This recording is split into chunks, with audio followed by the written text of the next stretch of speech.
run through? Yeah, well, everything like your name and about the work, and then just generally, right? And I'll ask you some questions. So, Absolutely, yeah. So your name? Sounds good. Hi, everyone. My name is Pixel Heller. I'm a multidisciplinary artist. This is my work titled Archiving the Evolution of Culture. They're 7-foot tall prints on paper, and I've been exploring the Moko-Jambi throughout the summer. I practice stilts every day, learning to embody this figure, and now I have these masks that are now translated into this representation, and I'm exploring fashion, masquerade, my own personal identity, as well as combining themes of Caribbean and Canadian identity as well. Wow, and you also you perform. Yes, I do. Stilt walking, right? Exactly. As a Moko-Jambi. Yeah, so it's crazy to see like the ways that it started as drawing and painting, and then through kind of like this evolution has now become performance work. It's very amazing. Did you learn stilt walking when you were younger, and was a Moko-Jambi before? No, it was this summer.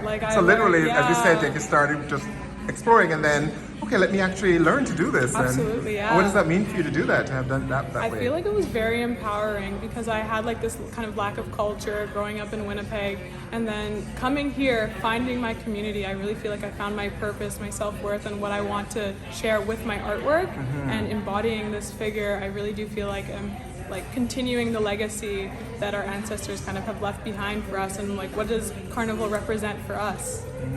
And what does it? What have you learned that it represents for you? I mean, and Yeah. your background is also Trinidadian, right? Yes, exactly. Which is where a lot of this very strong, powerful culture exists and was maintained and nurtured in a way that becomes like almost a blueprint for a lot of other people exploring a carnival culture. Absolutely. Even when a lot of places had carnival cultures, but Trinidad really amplifies it, right? So yeah, it's this way of exploring the resilience of what happened after like slavery, and how it started. Like this figure specifically started in West Africa, and through the Atlantic slave trade made its way over to the Caribbean islands, where it continued, it persisted, even though we were faced with all these different things that came our way.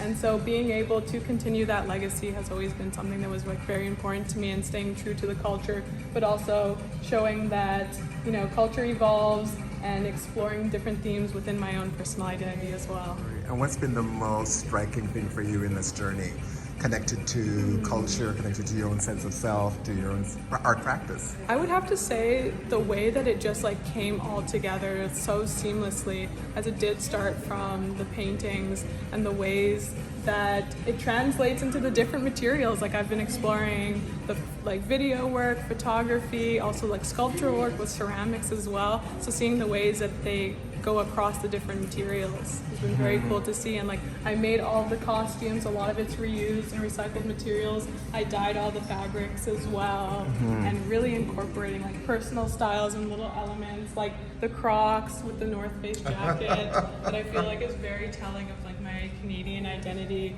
as well. And these are all recycled materials that I also dyed as well. Brilliant, brilliant. And has it connected to you? Because again, I went to Trinidad for Carnival one year, and thankfully the person who hosted us made sure we didn't just go to big fetes. She took us to all the traditional events like Old Mass, the Canboulay, Blue Devils Empowerment. So she really said, no, you want to understand the roots and the history of this and what it means. As much as many people are into what we call beads and feathers, and pretty mass is what they really love.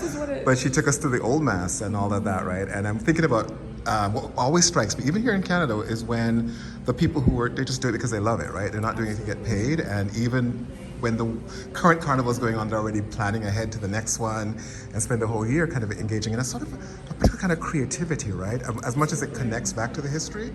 So exactly what you're describing around, when you get your hands in it in terms of, and your whole body and embody it. Yes. It's like you're connecting in a way to the tradition historically, from the continent all the way to the Caribbean, into now you doing this here. So are you feeling any of that kind of connection yourself to that kind of history? Oh, absolutely, legacy? 100%. I mean, like, as you were saying, it was like, Carnival has been very much like commercialized, and you really do see the pretty masks, the feathers, the beads, and all of that stuff.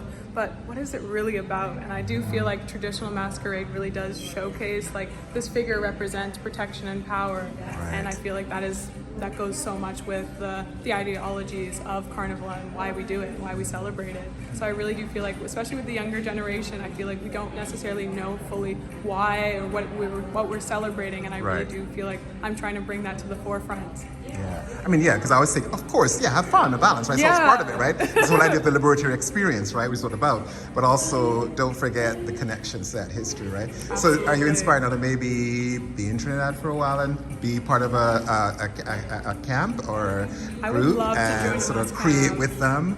Like, because that would be amazing to see that kind of hybridity of your work here and their work there. Absolutely, Or maybe, yeah. and I shouldn't talk about the turn too quick. Maybe you have that plan already. I should say. No, I'd love to play Mass in Trinidad. I think that would be like the full circle moment for me, like actually being there and seeing how, you know, they have done it for so long, and like myself, like coming into it as someone that hasn't always been in the culture and now joining in. I feel like that So would be you have very not cool. been? Have you not been to Yeah. Carnival in Trinidad? No, I haven't. You haven't? I've only done Caravana here. Oh boy, no, Yeah, we have to I'm rectify in for something. that. Exactly. That's You know, what I'm like I'm saying. thinking more of I'm imagining a residency for you there, Absolutely. and that residence involves being engaged and deep into, you know, and I because even looking at what you've created here, Mm-hmm. I can't imagine. I can just imagine what you'd create if you did that, right? So I'm looking forward to that. Any other plans around where you want to take your art practice? Practice, like right now I'm starting to dive into ceramic work, so I'm gonna see ways that I could play around with the ideas of procession, masquerade, and community, because that is at the end of the day the biggest theme in my work. The through line has been the community aspect. Like so many people have like helped me, you know, work not only working on the prints but like making the costumes and teaching me how to walk on stilts. It's very community based, so continuing to see ways that it shows up in my work, and ceramics is definitely the next thing that I'm going to be exploring. Beautiful. And I saw that you were picked up by the Wedge Collection. You Yes, know? I What does it mean to you to be a part of yeah. that collection? Honestly, it's very surreal seeing the ways that like these were artists that I looked up to, like Camille Turner, Anique Jordan, Curtis. These are all artists that I'm very much inspired by their work. So being amongst those other artists is very, very surreal to me. So I'm so grateful for that. Well, congrats. Thank you. And your Instagram, what's your Instagram? so we can Yes, reach my you? Instagram is 100mega_pixel. Brilliant. Thank you for Thank talking you. to me. Thank you so And much. Good luck with everything. I appreciate it. Thank you. You're welcome. I love it. You gotta see, it's huge. These are big scale works. You gotta take a step back and really get the impression of them. And if you ever see her perform and you're on it, it's like huge. They're like towering over you. And then you get the mask.